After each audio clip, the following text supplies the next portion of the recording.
As the Justice Department is trying to wash its hands of the Epstein files situation after releasing more than 3 million pages on Thursday, Democrats are calling foul, demanding the agency turn over the nearly 3 million additional pages the DOJ has said it is withholding.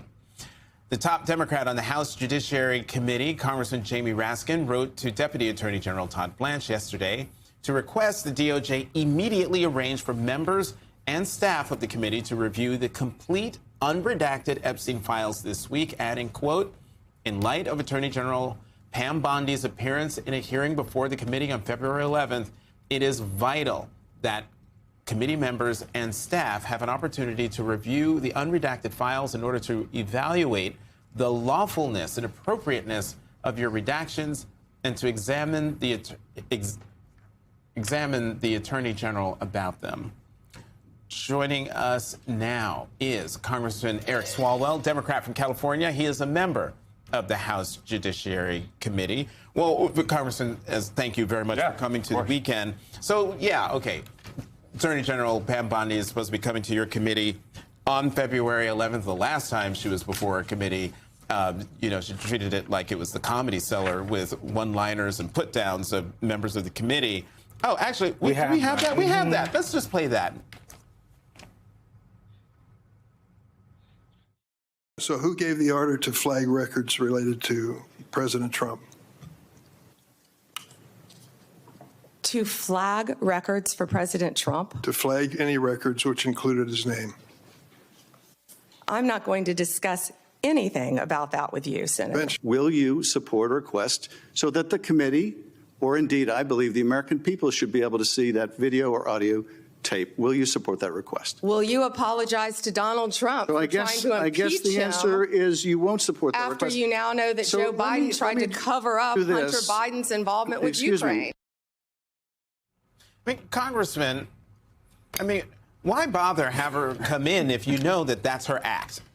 Well, what we do know, though, and what she will be asked about, is that not only was Donald Trump best friends, most named in the Epstein files, he is now accused, and I use the word accused, of behavior that looks exactly like Jeffrey Epstein. And so whether we have the redacted files or not, what we've seen in the unredacted files is quite alarming. And if Republicans are not going to bring Donald Trump in, and they want to bring everyone else in, but not Donald Trump, then we'll have questions for the Attorney General about that. President Trump, of course, has said that he has not done any wrongdoing. We haven't seen any, actual information, vetted information about him doing any wrongdoing or anybody else. But Blanche, the Deputy Attorney General, former personal lawyer for the President of the United States, was just on another network and said that he couldn't talk about investigations.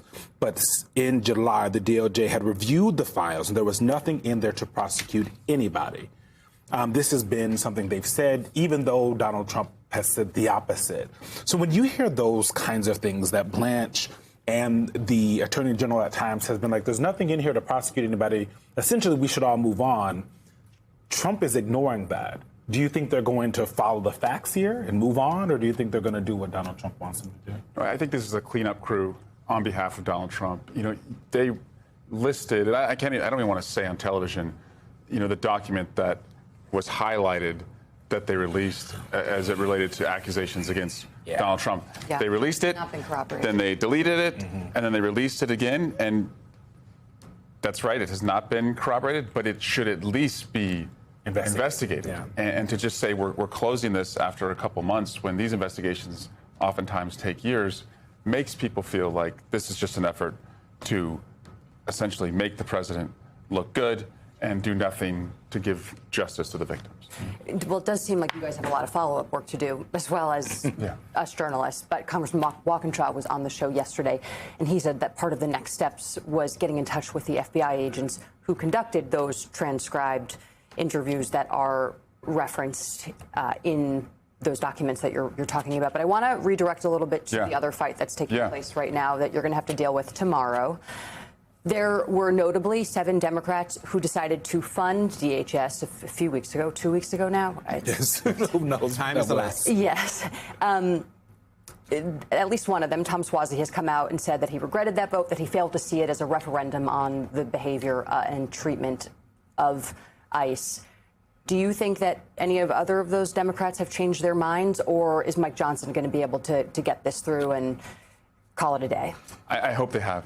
I did not support 2 weeks ago. I will not support this week another penny for ICE. They already have enough funding anyway. We shouldn't give them any more funding. They have enough funding for how long, Congressman? Yeah, Tell the years. American people. The big how many Bruto, years?